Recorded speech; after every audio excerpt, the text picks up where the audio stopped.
Baroda bar association के चुनाव कल यानी कि 22 दिसंबर को आयोजित होने वाले हैं। तब बड़ौदा बार एसोसिएशन के चुनाव में प्रमुख पद के उम्मीदवार नलिन पटेल की ओर से आज कैंपेनिंग की जा रही है। दिवालीपुरा न्याय मंदिर में बड़ौदा बार एसोसिएशन के चुनाव कल आयोजित होने वाले हैं। तब पिछले साल अच्छे मत से जीत हासिल करने वाले प्रमुख पद के उम्मीदवार नलिन पटेल की ओर से आज कैंपेनिंग की जा रही है। दरअसल आज वोट अपील का आखिरी दिन है, क्योंकि कल चुनाव आयोजित होने वाले हैं। तब नलिन पटेल आज कोर्ट परिसर में कैंपेनिंग करते हुए और अपनी जीत की आस जताते हुए मतदारों को वोट अपील करते हुए दिखाई दिए हैं। तो वहीं उनके समर्थकों की ओर से भी इस साल भी उन्हीं की जीत की आस जताई जा रही है। ગયા વખતે પણ જંગી મતોથી જીત્યા હતા, આ વર્ષે કેટલી તૈયારી છે, શું કહેશો? આખા વર્ષની તૈયારી છે અને એવું નથી કે ઇલેક્શન આવે અને તૈયારી કરું. તમામ જુનિયર સિનિયર વકીલો માટે આખું વર્ષ મેં જે કામ કર્યું છે એમની સાથે રહ્યો છું અને એમની મૂંઝવણો પ્રશ્નો સમજી અને ઉકેલ લાવ્યો છું.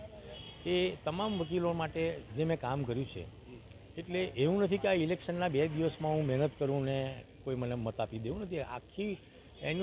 આખા વર્ષમાં શું કામ કર્યું એ મતદારો જોશે અને આ તો મતદાન વકીલ મિત્રો કરે છે. હોશિયાર વકીલો હોય છે, બધું સમજીને જ વોટ આપે છે અને એ જાણે છે વકીલ મિત્રો કે આ કોર્ટની અંદર નલિન પટેલ અવેલેબલ છે કે નહીં. તો હું કાયમ અવેલેબલ હોઉં છું અને એ કારણે મને વકીલ મિત્રો પસંદ કરશે અને મારી જીત નિશ્ચિત છે. 2 દિવસ જ બાકી છે, તમારા મતદારોને શું મેસેજ આપવા માંગો?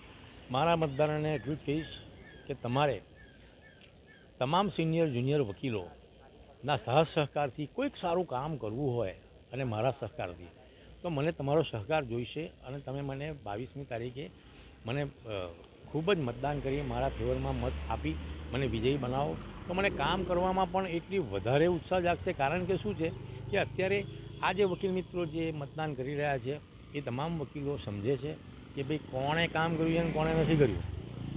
એવા સંજોગોની અંદર હું ફરીથી એક એવો મેસેજ આપીશ કે તમામ વકીલ મિત્રો ભરપૂર મતદાન કરે અને મારા ફેવરમાં મતદાન કરીને મને વિજય નક્કી કરી આપે.